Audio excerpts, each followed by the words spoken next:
Et dites-moi quand on Non, commence. vous pouvez commencer, c'est bon. Arrêtez, c'est enregistré, non?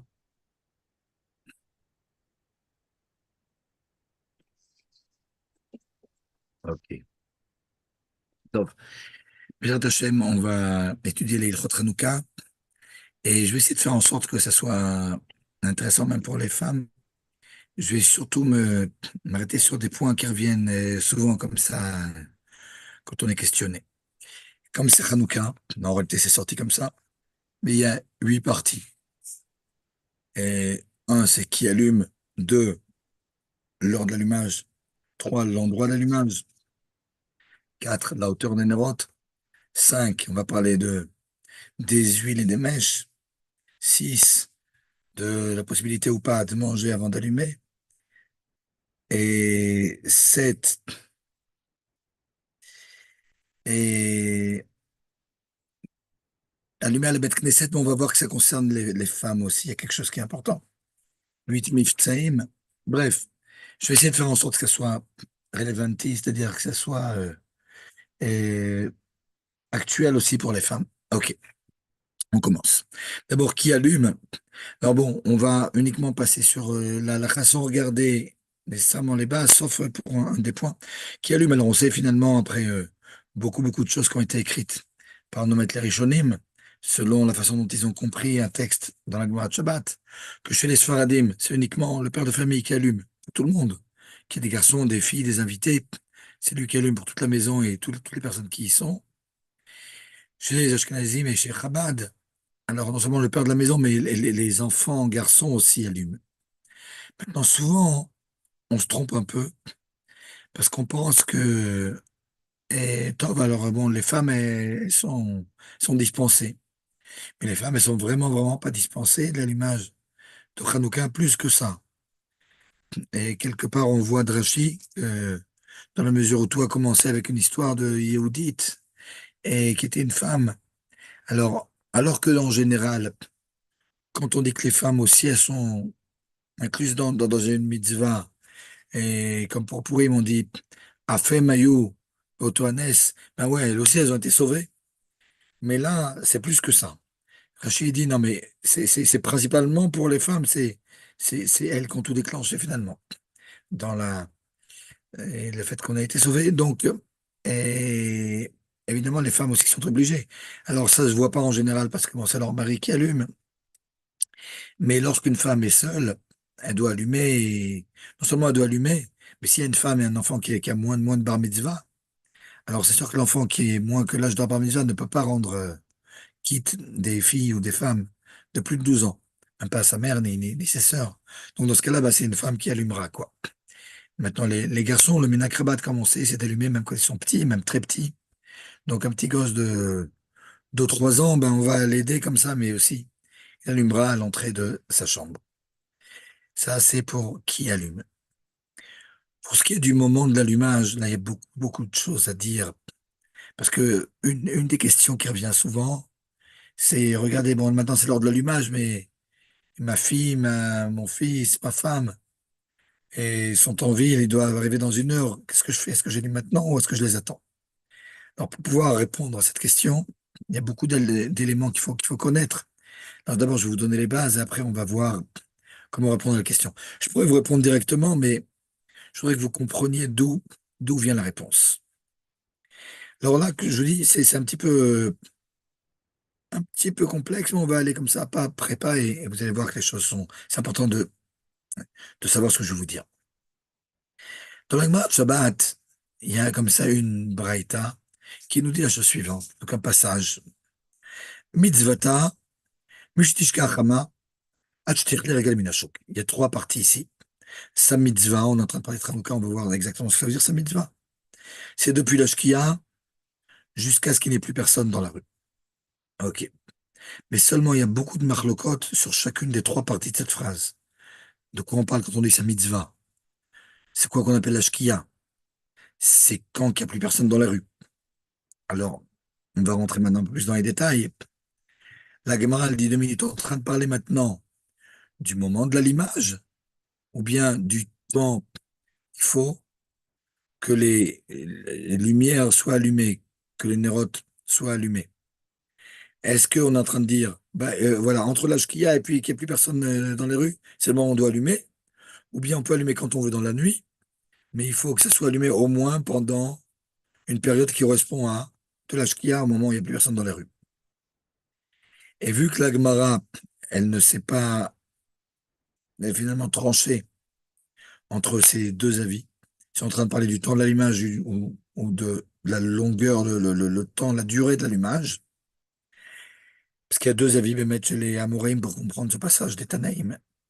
Alors les deux seront apportés dans la halakha. On allumera au début du temps et il faudra qu'il y ait assez d'huile pour que ça dure tout ce temps-là. C'est quoi tout ce temps-là depuis l'âge qu'il y a jusqu'à ce qu'il n'y ait plus personne dans les rues? Les grands Rishonim et le Beth Yosef, ils disent c'est une demi-heure. Ok, donc il faut que ça dure une demi-heure. Là, je reviens un petit peu en arrière. Mitzvah, ok, on a expliqué ces deux choses, le moment de l'allumage ou la durée de l'allumage. Mishitishka Chama depuis la Shkia. Maintenant, c'est quoi qu'on appelle la Shkia? Alors là aussi, il y a une grande marloquette entre les poskim. Et bottom line, les Ashkenazim et Chabad ils considèrent qu'on est en train de parler du début de la Shkia. Ce qu'on appelle le début de la Shkia, Shkia, c'est le coucher du soleil. C'est pas ce qu'on appelle le coucher du soleil aujourd'hui dans l'art, quand le soleil disparaît à l'horizon petit à petit. Non. Ce qui s'appelle la Shkia, c'est quand le soleil a fini de disparaître. Il est tangent à l'horizon, mais sous l'horizon. Ça, c'est la Shkia. Donc le soleil est en train de descendre, c'est pas la Shkia encore, elle n'a pas commencé. La Shkia commence, ou bien a lieu, quand le soleil disparaît. Mais seulement, il y a deux mots qui s'appellent Shkia. Il y a le moment où le soleil, pardon. Il y a le moment où le soleil disparaît, mais il y a tout le temps qu'il y a entre ce moment-là et la sortie des étoiles. Ça aussi s'appelle Shkia. Shkia, c'est et un moment et un temps et une durée. Et les poskim sfaradim, ils comprennent que lorsque l'on dit à la Shkia, on parle de la fin de cette durée de Shkia, c'est-à-dire à la sortie des étoiles. Donc finalement, il se trouve que les Ashkenazim et les Chabad, après ce qu'on appelle la Shkia, le coucher du soleil, on voit dans les Luchot qu'on sait, ouais, c'est à ce moment-là qu'on doit allumer. Pour les Sfaradim, c'est après la sortie des étoiles. Donc c'est une histoire de 20-25 minutes, ça dépend des pays aussi. Peut-être une demi-heure après, 40 minutes après. OK? Alors bon, ça c'est une grande marloquette, chacun fait d'après son ménage. Les Sfaradim en général, ils se permettent d'avancer vite un petit peu avant la sortie des étoiles. Ils prient, ils rentrent chez eux, et sortie des étoiles, c'est déjà, et ils allument. Les Ashkenazim et les Chabad, ils regardent quand c'est la sortie des étoiles, et quelques minutes après, ils allument. OK. Maintenant, on a dit qu'on avait une demi-heure. Maintenant, il faut bien comprendre comme ça, et ce que rapporte le Shulchan Aruch. C'est important parce que c'est pas très connu. On a l'impression que, OK, les gens qui savent qu'on a une demi-heure, ou qu'on doit allumer dans la première demi-heure. Il y en a qui savent pas, et puis ils disent on peut allumer toute la nuit. Et les deux choses sont fausses. C'est pas qu'a priori on peut allumer toute la nuit, c'est même pas qu'a priori on peut allumer dans la première demi-heure. Le Shulchan Aruch nous dit a priori on allume au début du temps. Donc chacun d'après sa chita. Je vais aller maintenant d'après la chita al-Chabad. Que le début du temps c'est la shkia, mais pour ceux qui pensent que c'est Akoravim, la sortie des étoiles, ben, c'est à la sortie des étoiles qu'on allume, c'est pas 10 minutes après, un quart d'heure après, 20 minutes après. C'est au début du temps. Donc il y a trois étapes. Premièrement, on allume au début du temps. C'est-à-dire pour les Chabad, à la shkia. Pourquoi je dis souvent 5 minutes après la shkia? Parce que comme il y a beaucoup de choses au niveau climatique qui vont influencer sur le coucher du soleil, c'est assez rare, mais il peut y avoir jusqu'à 5 minutes de différence entre ce que vous disent les lourotes et la vérité. Donc, OK, on va attendre 5 minutes. OK? 2-3 minutes, ça suffirait, mais OK, 5 minutes, c'est pour tous les cas les plus fous qu'il puisse y avoir. Donc, on rajoute à peu près 5 minutes. Là, c'est le moment. Et c'est le moment, c'est pas un quart d'heure ou 20 minutes après. C'est à ce moment-là. Ouais. Le Shulchan Aruch nous dit bien, c'est au début du temps qu'on doit allumer. OK. Si maintenant on n'a pas allumé à ce moment-là, OK, Bediavad, on a une demi-heure. Si cette demi-heure est passée maintenant, qu'est-ce qui se passe? Alors là, c'est très important de comprendre. Malgré le fait que le Shulchan Aruch nous dise, OK, bah, si c'est passé, on a toute la nuit. Faut pas oublier que le Rambam, lui, pense qu'une fois que la demi-heure est passée, c'est plus la peine d'allumer, ça sert à rien. Parce que si on prend le pshat de la Gemara, bah, la Gemara nous dit bien, Mishtishka Chamash Techle Regamina Shuk. Et on a dit que c'était une demi-heure. Après la demi-heure, on ne parle plus de l'histoire d'allumer. Donc c'est vrai que le Shulchan Aruch, pour une raison que je vais vous expliquer, c'est pas comme ça qu'il va trancher. Mais malgré tout, vu que le Rambam il tranche comme ça, a priori, on fera tout pour que si on n'allume pas au début du temps, en tout cas dans la première demi-heure, on va pas attendre trois quarts d'heure, une heure. Ok, bon, ok, je dois faire encore quelques achats. Plutôt que d'arriver à 5 heures moins le quart, j'arriverai à 6 heures moins le quart, c'est pas grave. Non, ben, on fera pas les achats en question, on rentre à la maison, on allume au début du temps. Ok. Pourquoi le Shulchan Aruch, malgré tout, quand il permet d'allumer pendant toute la nuit, c'est uniquement parce que la plupart des poskim, sauf le Rambam, comme le Roche par exemple, il dit non mais la Gemara nous avait dit qu'il y avait deux compréhensions. Une compréhension où il s'agissait du moment où on doit allumer, mais une compréhension où il s'agit du temps d'allumage. Et d'après cette une demi-heure, ça doit durer et allumer une demi-heure. Mais d'après cette deuxième compréhension, on peut allumer quand on veut dans la nuit. Donc, si on a loupé la première demi-heure, ok, on allume. Alors c'est vrai tout ça, et c'est pour ça que je crois dit que si on a raté la première demi-heure, on allume. Mais malgré tout, c'est pas du tout les là. Donc les là, c'est au moment, au début du moment. Après, on a une demi-heure et après, uniquement, on a toute la nuit si on n'a pas eu le temps. Mais c'est vraiment pas a priori. Malgré tout, après cette introduction, il faut quand même que je rajoute un élément qui est important. C'est qu'il y a deux bonnes raisons de pouvoir allumer après la demi-heure. En dehors du fait qu'il y a une compréhension dans la Gemara où on peut allumer toute la nuit. La première, c'est ce que nous dit le Rama, que tout le fait qu'on fasse attention à la première demi-heure, c'est dans le temps où on allumait à l'extérieur. Mais aujourd'hui, on a l'habitude d'allumer chez nous à la maison. Ça change pas tellement. Et si on n'a pas allumé au début, la première demi-heure ou tout le temps d'après, c'est la même chose. Tof, ok, ça veut dire main. Et il y a une autre raison aussi, c'est que le Ritba, il écrit qu'aujourd'hui, alors à son époque, à notre époque, a fortiori, les gens, ils restent dans la rue plus qu'une demi-heure après la shkia. Donc, tant qu'il y a des gens dans les rues, aujourd'hui, minuit, une heure, on peut aussi allumer. Donc, tout ça, ok, c'est des bonnes raisons de pouvoir allumer même plus tard, mais c'est sûr que c'est pas de a priori. Et pourquoi je les ai apportés? Et c'est là maintenant que je me penche sur la question qu'on pose souvent. Je suis maintenant à la maison. Et ce que je vous dis, c'est de moi, bon, il y a d'autres poskim comme ça qui, chacun dit ce qu'il pense. Je pense que c'est assez logique. Et il y en a d'autres qui disent comme moi, mais je veux dire, c'est pas quelque chose qui est écrit dans le Shulchan Aruch, ce que je vais vous dire maintenant. Mais disons que c'est, et la rame, mélanger un peu de jugeote et ouais, qui me fait dire ce que je vais vous dire. Donc quelqu'un me demande, regardez, dans une heure, ma fille, elle arrive, qu'est-ce que je fais? Je dis, tu sais quoi, attends là, n'allume pas maintenant. Parce que malgré tout, même si on la rend quitte en allumant, même si elle n'est pas là, malgré tout, c'est important d'être à l'allumage. Et c'est vrai qu'on a dit qu'a priori, il faut allumer au début du temps de l'allumage et a posteriori, la première demi-heure, et super a posteriori après. Et malgré tout, le Rama, il dit qu'on peut quand même allumer après. Donc puis ça fait de la peine aussi à la fille qui est maintenant je ne sais où, qui doit prendre le RER, c'est elle en France, ou les Havdil, le bus, c'est elle en Israël, pour arriver du centre-ville à la maison, et elle va rappeler l'allumage et elle sera triste, etc. Alors pourquoi? Alors que le Rama, il nous permet d'allumer même plus tard. Donc c'est sûr qu'a priori, on ne se permet pas. A priori, ouais, j'ai dit à mes enfants aujourd'hui, bon, allez, tout le monde, avant l'âge qu'il y a, je veux que tout le monde soit à la maison. OK. Et on allume tout de suite au début. Si on peut pas au début, dans la première demi-heure. Mais si maintenant on a quelqu'un qui n'est pas à la maison, ah ben, OK, s'il arrive à 1 heure du matin, on va pas l'attendre. Mais s'il arrive dans une heure, OK, bon, on attendra. Ouais, c'est mon avis. On a quand même le ramasseur qui se basait, on a quand même le Ritva qui dit ce qu'il a dit.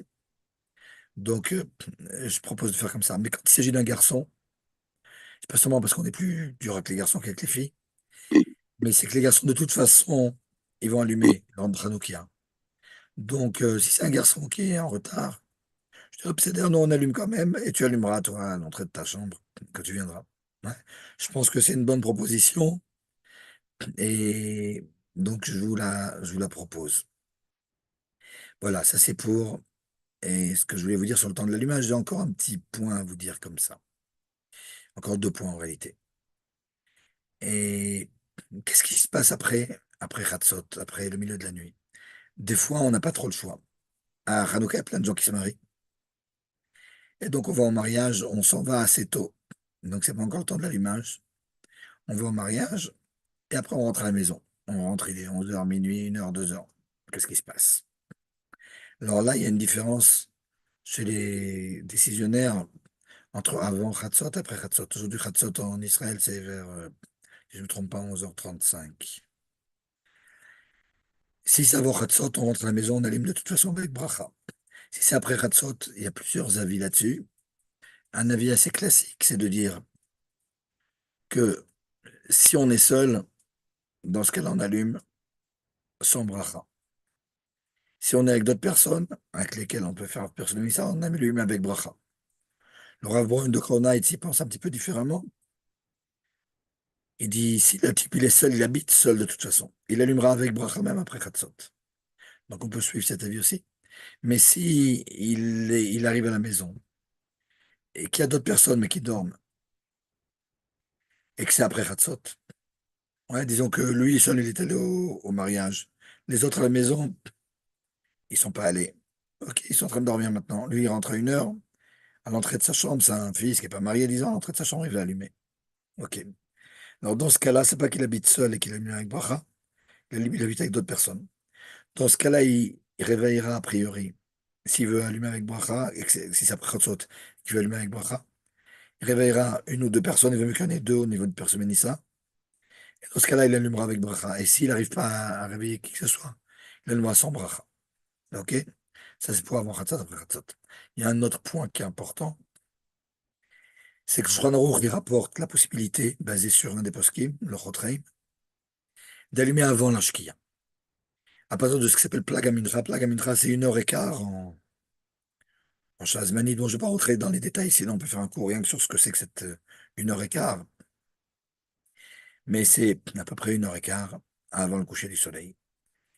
Donc on pourrait se dire, bah regarde, c'est super, je dois aller à un mariage à Haïfa. Ok? Je peux pas arriver en retard.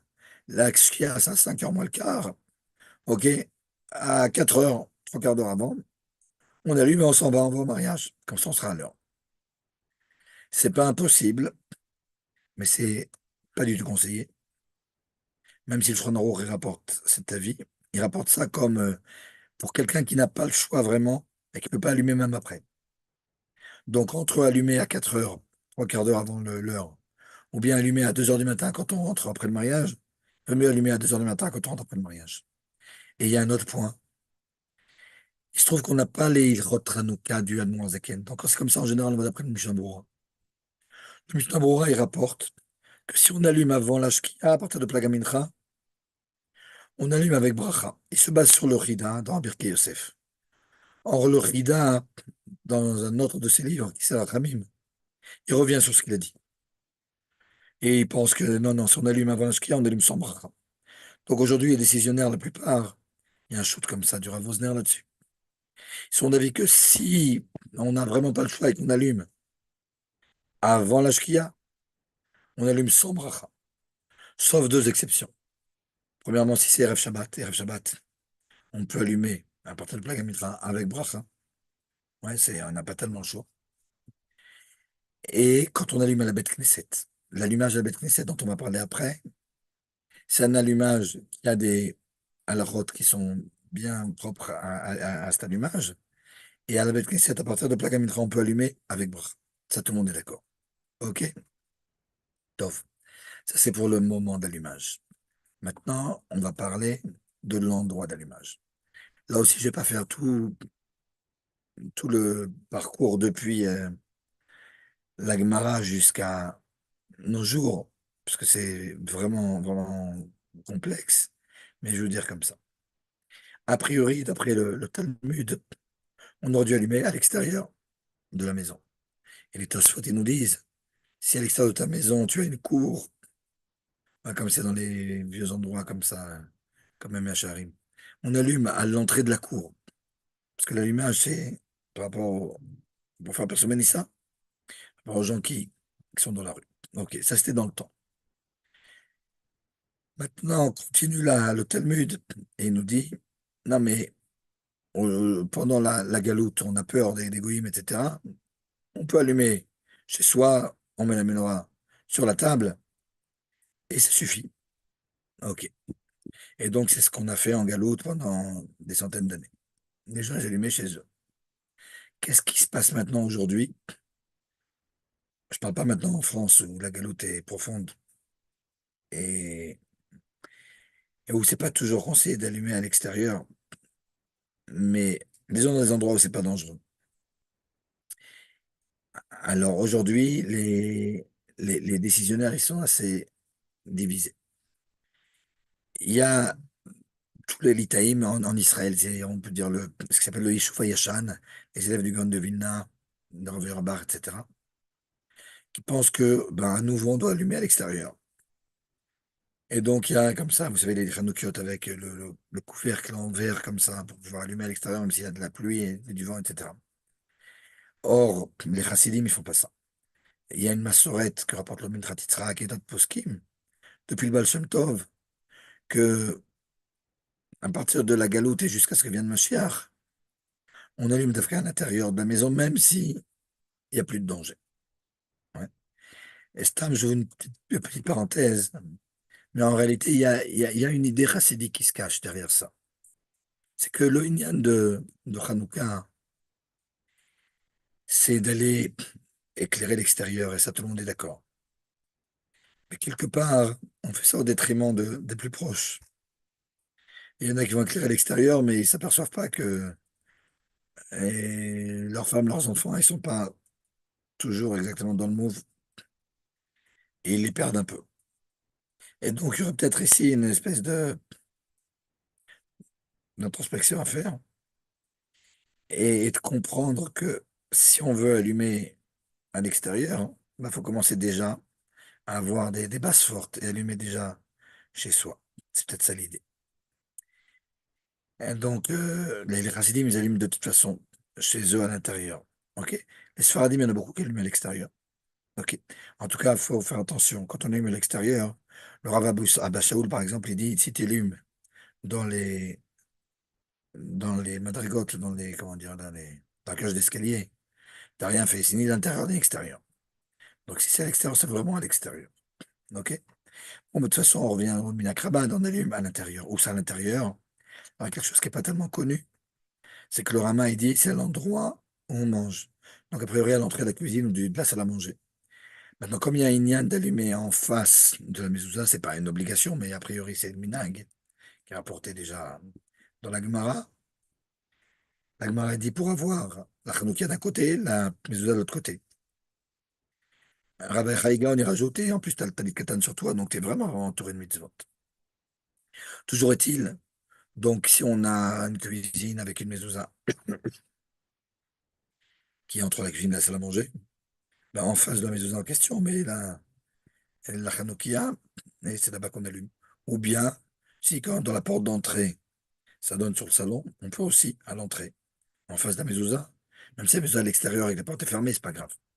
OK? Maintenant, euh, il y a un point qui est important. C'est que dans le Talmud, il y a aussi autre chose qui est envisagée, c'est d'allumer à la fenêtre. Mais le rabbi, il a une lettre dans un des côtés Sichot, dans lequel il dit que c'est la dernière chose à faire aujourd'hui, d'allumer la fenêtre, pour deux raisons. Et la première raison, c'est qu'il y a beaucoup d'immeubles qui sont élevés. Or, comme on va voir, on ne peut pas allumer à plus de 10 mètres de haut. Quand on est au troisième, quatrième étage, déjà, on n'est plus, plus de 10 mètres de haut par rapport à l'extérieur.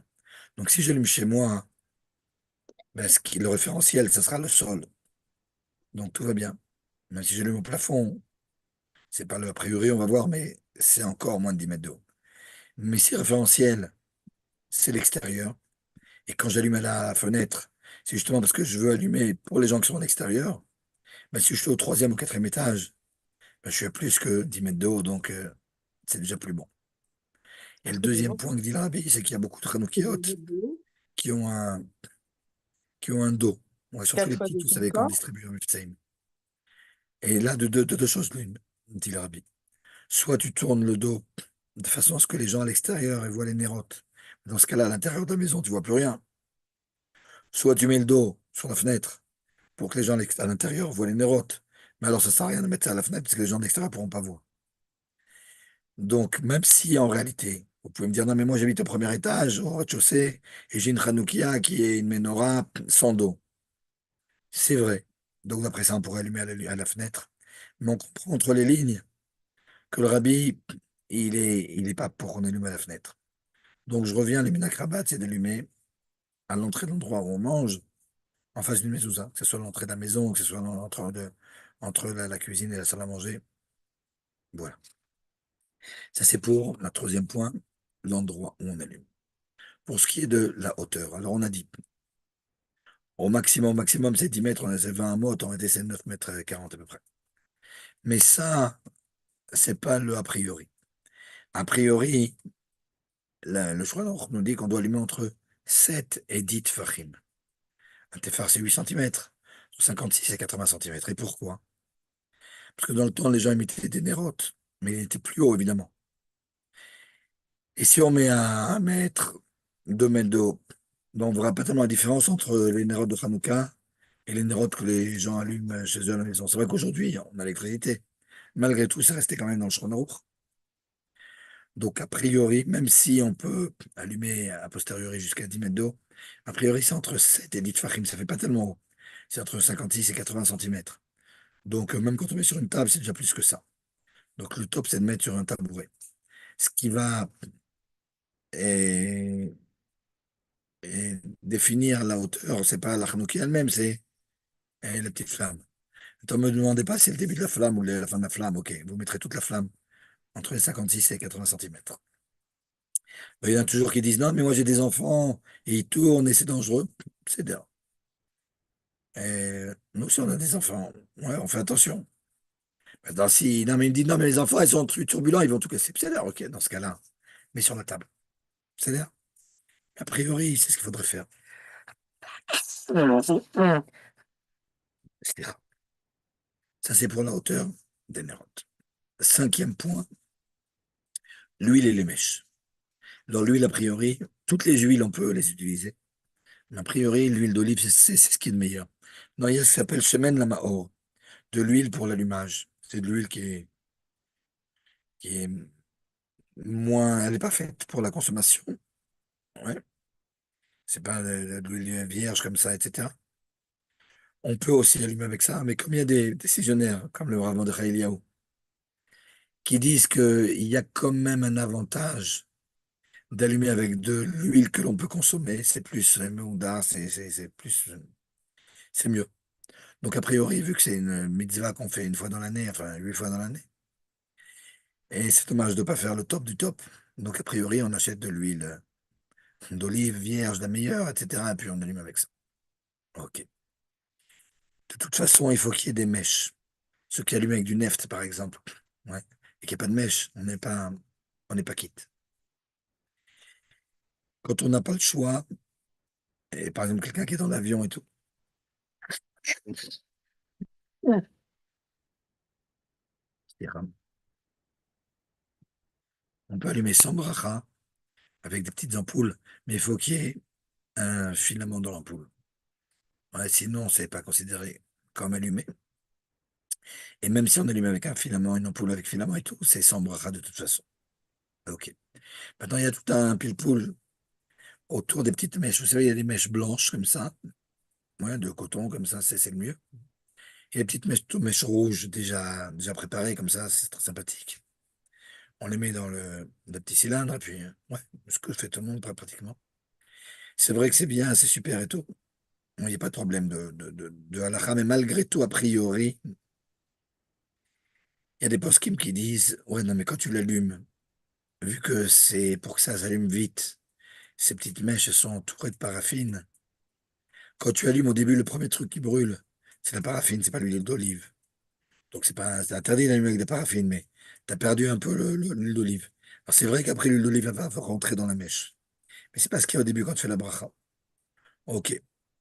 Alors bon, on peut allumer avec ça malgré tout, mais c'est vrai qu'entre ça et puis faire sa mèche avec du coton, ouais, des trucs, des mèches déjà prêtes comme ça, blanches. C'est vrai que les mèches blanches, il y a quelque chose de plus. OK, ça c'est pour les huiles et les mèches. Sixième sujet, le fait de manger avant l'allumage. Ok. A priori, une demi-heure avant le début du temps d'allumage, on ne devrait pas manger.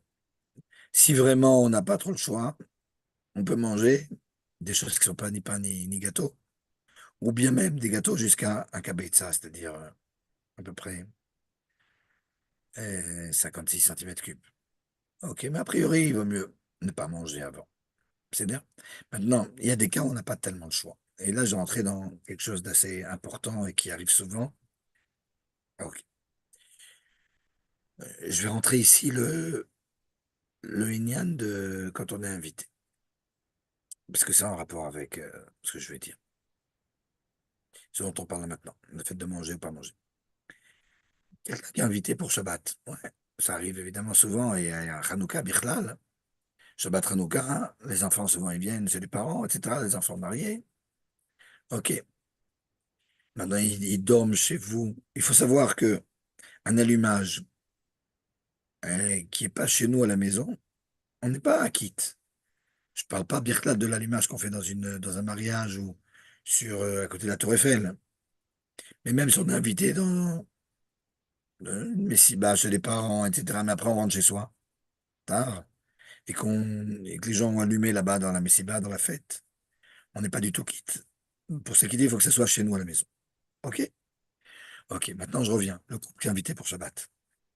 Dans la mesure où il dort là-bas, vendredi soir, l'endroit où il dort se considère comme sa maison. Donc, il n'y a aucun problème quand on dort là-bas. Les Sfaradim, ben ok, le père de famille, il a qui tout le monde, y compris les invités. Et chez les Chabad, chacun allume. Donc, tu es invité chez tes parents. Et pour Hanouka, ben, l'endroit, à l'entrée de la chambre qu'on va te donner pour toi et ta femme, là-bas, tu allumeras avec bracha, il n'y a aucun problème. C'est l'endroit où tu habites. Comme jour, tu vas dormir là-bas vendredi soir. Mais qu'est-ce qui se passe maintenant samedi soir? Samedi soir, tu dors pas là-bas. Alors, malgré le fait qu'il y ait des poskim qui disent non, mais c'est vrai, mais il a dormi là-bas la veille, donc c'est encore sa maison. D'autres qui vont dire non, non, mais s'il fait mais Malka, c'est considéré comme s'il habite là-bas. Beaucoup ne sont pas d'accord avec ça. Et beaucoup disent non, non, non, si tu dors pas là-bas samedi soir, c'est pas l'endroit où tu peux allumer. Donc, tu ne pourras allumer que quand tu rentreras chez toi. Ok. C'est bien, alors j'ai compris.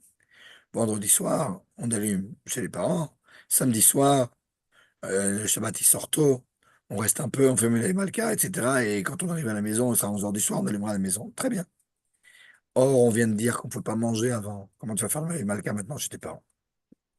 Alors, c'est vrai que c'est a priori un problème, mais il y a aussi une façon de détourner le problème. C'est que l'interdiction de manger avant le temps, c'est de peur qu'on en arrive à oublier. Or, si tu rentres chez toi ou n'importe quoi, bah, tu peux aussi, tu te rappelles aussi, elle peut oublier. Et si c'est une personne qui elle-même doit allumer, elle ne pourrait pas être chômeur. Ok, qu'est-ce qu'on fait dans ce cas-là? Bah, tout simplement, on mettra une sonnerie dans son téléphone. Et quand on arrive à la maison, bah, ça va sonner, on se rappellera. Et là, il n'y a aucun problème.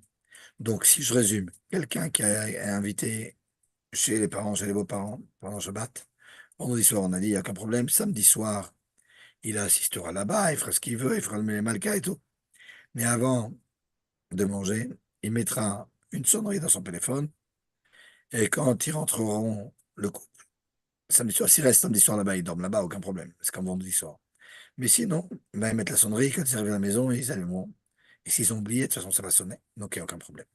Et ça leur permettra donc ouais, de manger et samedi soir chez les parents ou les beaux-parents. Ça, c'est sur le fait de manger avant. Et maintenant, je voudrais parler de l'allumage à la Beth Knesset, parce que c'est très, très, très important par rapport au Miftaïm, qui est le huitième point. Donc, je vais faire les deux points en même temps, le septième et le huitième. Et là, ce que je vais vous dire, c'est important parce que, je vais vous dire, les gens, ils se trompent souvent, surtout quand ils font Miftaïm. Et donc, c'est important de savoir et de comprendre ce que je vais vous dire maintenant.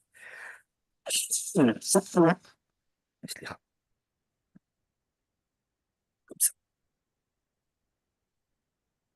Le fait qu'on allume à la Beth Knesset, c'est pas du tout quelque chose qui est dans le Talmud. Le Talmud dans la Mesrat Shabbat, il nous parle de l'allumage à la maison. L'allumage à la Beth Knesset, c'est une autre halakha qui est beaucoup plus tardive. On la retrouve chez les décisionnaires très tard. Chez le Kolbo, qui est un des Tosafistes, chez le Ribache, qui est un des Rishonim comme ça d'Algérie, mais assez tardif. Donc c'est un truc comme 600, 700 ans après la clôture du Talmud. Ouais. Donc ça n'a rien à voir avec l'allumage que l'on fait à la maison. Pourquoi donc ça a été décrété, ce minag, d'allumer à la Beth Knesset? Alors le livre Kolbo, il rapporte trois avis.